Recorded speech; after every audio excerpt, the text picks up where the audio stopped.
Roman Kemp's always been open and honest about living with depression. And last night, he shared his decision to come off antidepressants for the first time since he was just 15 years old. Posting this picture, Roman said he was excited at the thought of understanding what his emotional side is really like, adding, "I'm neither for or against taking antidepressants. I'm about what is right for you, and if it helps you, then go for it. They helped me through a long period of mental struggle in my life, but I'm now ready to move on." So I want to say thank you to Roman for his honesty, because it's provoked such conversation about antidepressants and you know, the realities of living with depression. Because, Nadia, it's not an easy decision to make when it comes to coming off these types of medications. Or to go on them either. It's a big deal, isn't it? And I know some people that have antidepressants have worked for, and I know others that they definitely haven't. My husband being one of them. He's had, through the years, all different kinds of antidepressants, and they've never worked. And, you know, it's that scary thing where, you know, the excitement that maybe this is going to help, and then for him, he felt like there was just a veil that went through past him and life. And so it wasn't like he wasn't feeling sad anymore, he was just feeling sad but a bit removed, so it didn't work for him. So he did give them up, and it was scary for him. And, you know, I remember when he went into rehab and they said the best thing about getting sober is getting your feelings back, and the worst thing about getting sober is getting your feelings back. Wow. And I think it's a similar thing for some people when they come off their antidepressants.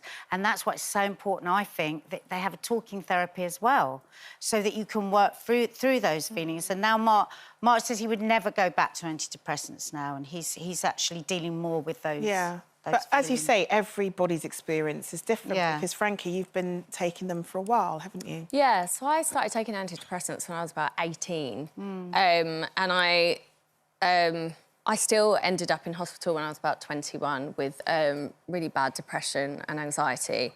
So I think it's one of those things, for me, they work to a degree in that, you know, I'm able to get out of bed of a morning, I'm able to come and work and, you know, be present with my friends and family and stuff, but I actually have treatment-resistant depression, so actually the antidepressants don't really work. I've had, like, tests done and my body isn't able to create serotonin or to, like, to keep it. So even if I'm taking antidepressants, it's almost counterproductive because... So the serotonin the antidepressant gives, you can't use? I can't use, oh, yeah. Darling. But because I've been on them for so long now, the fear of coming off them is really scary, because then I'm like, well, would I end up back in hospital again? I've got children now, a husband. How many years? Because you look 22, you said you're not 18, but of course you're not 22. No, I'm 35. So it's a long time. It's a long time. I understand why that would be really scary. And I've tried a lot of different ones. I've tried different combinations of different antidepressants and things like that.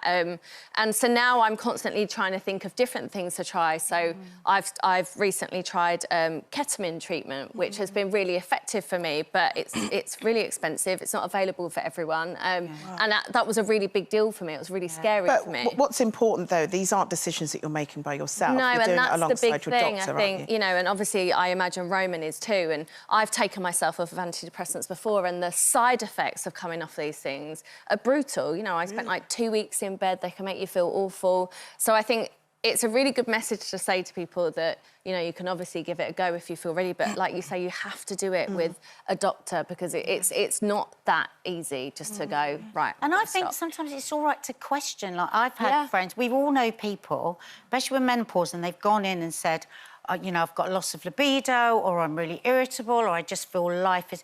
And they've been too quickly handed over antidepressants, and they say, no, I'm not depressed. You know, I've got... And so... I do think sometimes GPs are over-pushed, over-rushed, and I think if you feel somebody's giving you them really too quickly, too easily, I think it's OK to question that. Well, it is, and you are allowed to ask for a second opinion when you walk into your GP surgery. You don't just have to take the word of one doctor. You can ask another just to sort of alleviate any fears that you may well have. But you've had that situation before. From a personal point of view, you know, when I was younger, I remember going through a phase, you know, earlier where I had felt like I just wasn't feeling myself, and I just wanted to maybe try and get a counsellor or talk to somebody. You're And two kids, you're a single I was a parent, bit you're gonna younger be then, actually. I was a bit younger, before. but yeah. Oh. But yeah, after having like my first, and I went to the doctors, and I just remember this doctor just... Not all doctors are like this, I must say. He was just in his work and his computer and was just like, yeah, OK, take these antidepressants. And I was like, but I don't feel like I've actually explained or... Like, I didn't have the understanding of why would I want to be this and how would it help, and I didn't take it. And I just think from a professional point of view, from when I was a social worker, I worked with many clients who was on, you know, really heavy doses of medication and wanted to come off. And like you said, it's really important that it's looked at holistically and that you come to a stage where you've got the support. Because it's the hardest thing when you've got a client that's saying, listen, I feel like I need to come off, I want to come off, but they're on a care plan and, you know, worry about them relapsing, and they also feel like they haven't got any other choice. So it's really important that you have that support, you're monitored, you go to your doctors and you've got the family support, because it's not as easy just to come off. So we understand and simplify what you're saying. Because you can be really, really sad. You can be really, really struggling and not have depression.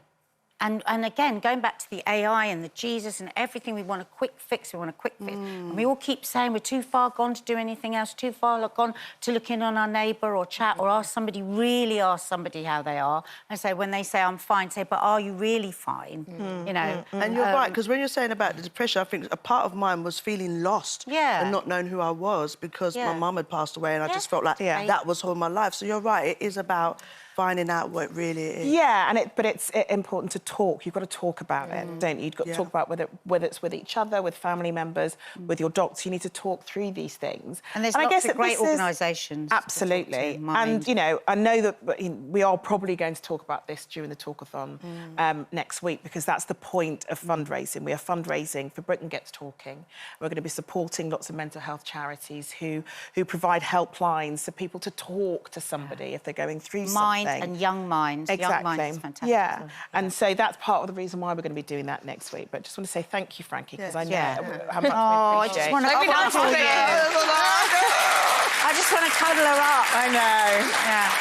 And she goes, don't be nice to me. And she goes back to being normal Frankie, when I'm like, oh, goodness me. But look, we just want to reiterate it. I know we've said it a few times, but you should talk to your doctor before you stop taking antidepressants. It's important that you don't stop taking them suddenly, and that's why you should talk it through with a medical professional. And, of course, if you're worried about your mental health or have been affected by anything that we've been talking about, do visit our helplines below. That's itv.com/helplines. And I'll reiterate again, don't forget to visit your GP.